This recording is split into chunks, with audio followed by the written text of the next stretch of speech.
I'm Jennifer Mayo, and I'm the science teacher on special assignment, Science TOSA, for Portland Public Schools. My name is Catherine Brown. I'm from Athens, Georgia, and I teach 7th grade math. I'm a science teacher, and I'm a NASA educator. I am a teacher educator. I teach 4th and 5th grade. I teach K through 12 STEM education programs for low-income students. I'm an extension agent for the 4-H program. I'm the gifted education teacher and STEM coordinator. I'm a Project Lead the Way engineering teacher. I'm the 4-H extension educator in Fairfield County. I teach AP Environmental Science, regular Environmental Science, and Biology. I teach Nutrition and Wellness and Resource Management. And I'm a science teacher. I currently don't talk about beef production because I don't know that much about it. We've never touched on agriculture. I felt like I had quite a bit of knowledge, and coming here, I discovered I don't know really as much.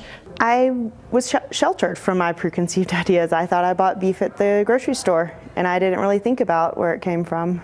I have to admit, I probably was starting to get swayed by some of the Food Inc. ideas that are out there presented in media. The only preconceived ideas that I had about agriculture and farming and ranching are things that I've seen on different documentaries that I've shown in my classroom. In the environmental books that I read, a lot of them do not paint the livestock industry in a good light. They say there's a lot of waste and it gets into the water supply and the animals are treated cruelly. Teaching college students, a lot of them come in with very preconceived notions, especially about food and the food that they eat. I thought that I was sort of informed about my food choices and where food comes, but I find that I have a lot more to learn based on this experience.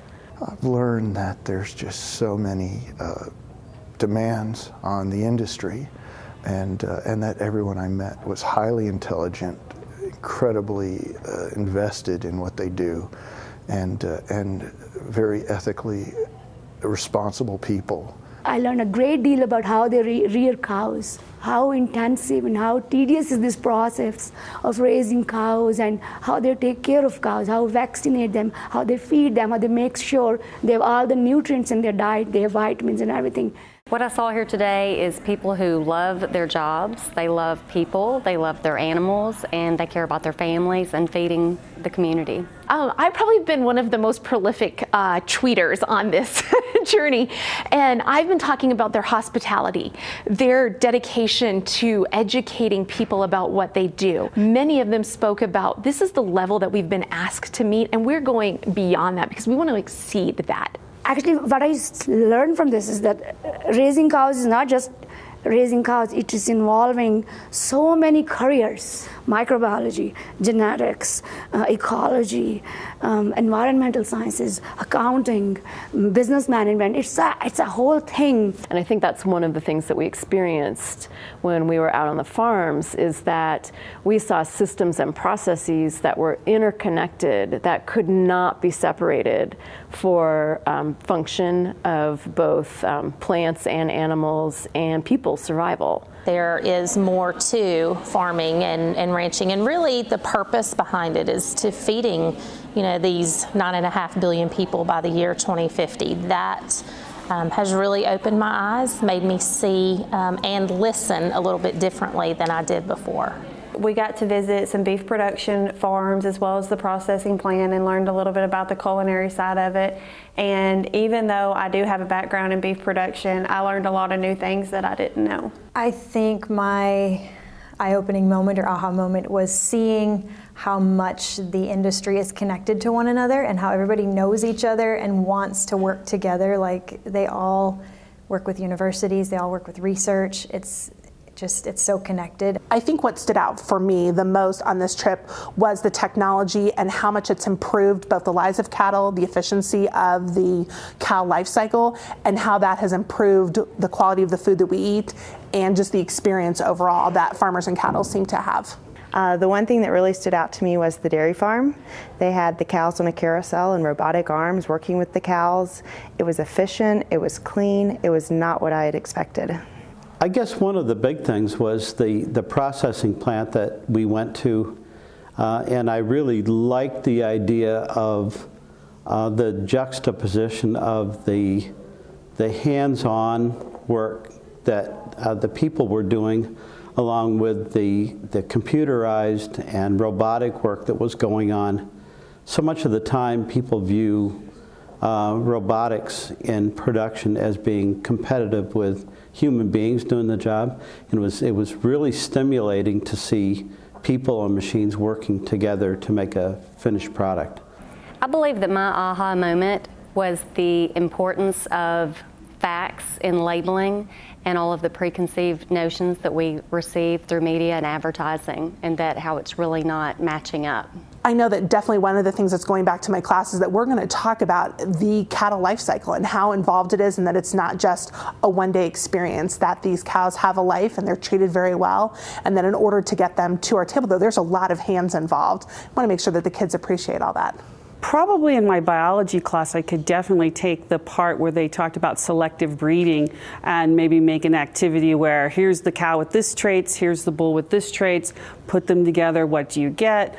For my environmental classes, probably a lot of things with talking about the soil, because one of the things they focused on was soil quality. I do a lot of soil quality and water quality testing, so I definitely could apply that. Like, here's what we used, or here's what they used to grow the food for the cows that they eat. We could look at the nutritional levels of that as well. One of the programs that we have is STEM careers, and so we've seen a plethora of different STEM careers here, ranging from engineering, different types of technology, geneticists, etc., and just looking at all those different lenses of agriculture and farming through those different careers, and how what we do within the program can lead to careers like that. I am so excited about the opportunity for careers for those students that are interested in farming and ranching and the engineering piece of our agriculture.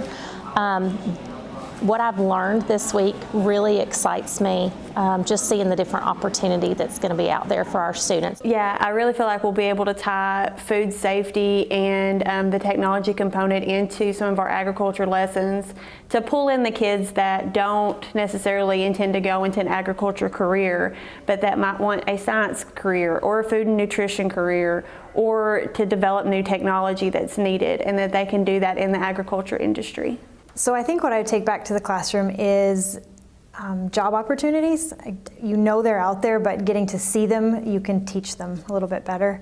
Also teaching the kids how to look beyond what's presented in media, because it's very strong and very opinionated, and there's more out there than just the media ideas, and since they're so strongly influenced by it, it's important for them to know what's really happening. I think the idea that they understand where the food comes from and how it's all connected and how many people it takes for them to eat and for them to have milk and to have other products, understanding what that connection is and how it's not just coming from the grocery store or just one person that's delivering it, and they understand as a global idea that we're all connected in some way. One of the things that really impressed upon me was ag literacy, and being able to take that back, because I feel like a lot of our students are not aware of where our food comes from, how it's managed and how it's processed. Even my kids that I have in school in Georgia they're not farm kids, very few of them. So they don't know where their food comes from. So this is going to be, it brings to my mind, maybe we need to teach this more. So I've been really glad that I came. Looking at water conservation, looking at carbon footprint, looking at the logistical demands of moving the product, and also in terms of trying to achieve a sustainable method to feeding the world. Many times when we're talking about science, technology, engineering, and math, we're thinking about the scientific method, we're talking about scientific laws, and I don't think a lot of people bring in agriculture or agricultural education to that process, and I think it's kind of a mistake. So, I think it's great to be able to bring that whole industry in and show the connection it has with STEM. So the idea of trying to like really bring that back to like engineering design lesson plans for students and teachers. Like, you know, this is an issue that happens in agriculture. How would you fix it? There is so much math in what these people are doing, and science and social studies and language arts. You can hit all the curriculums, and I think the kids would really appreciate knowing what they're eating and where it's from. It's been such an eye-opener for me that I can take what I've learned and use every aspect of STEM and use something that I saw or something that I experienced on this trip and teach my students either science, technology, engineering, or mathematics through that particular cattle or, you know, agriculture experience. It's just been amazing. You know, I spend weeks on engineering, but I can do the same thing but embed it within agriculture. Every morsel of what we have done has been incredible, and I've looked at it through the lens of how can I reshape this, reuse, retool it to do with future teachers. I'll be looking at all aspects of agriculture. I will be talking about, of course, organic, because that's one of the things that the environmental area stresses, and sustainable farming, both in organic and in commercial farming. I'll be looking at those, and then I'll be, again, I think I'll be a little more well-rounded in my presentation of the material, not just saying this is good and this is bad based on what I've read, but this is how the animals are cared for, this is how the animals are treated. Take what you will from this information, but you can, if done properly, industrial farming can be done in a sustainable manner.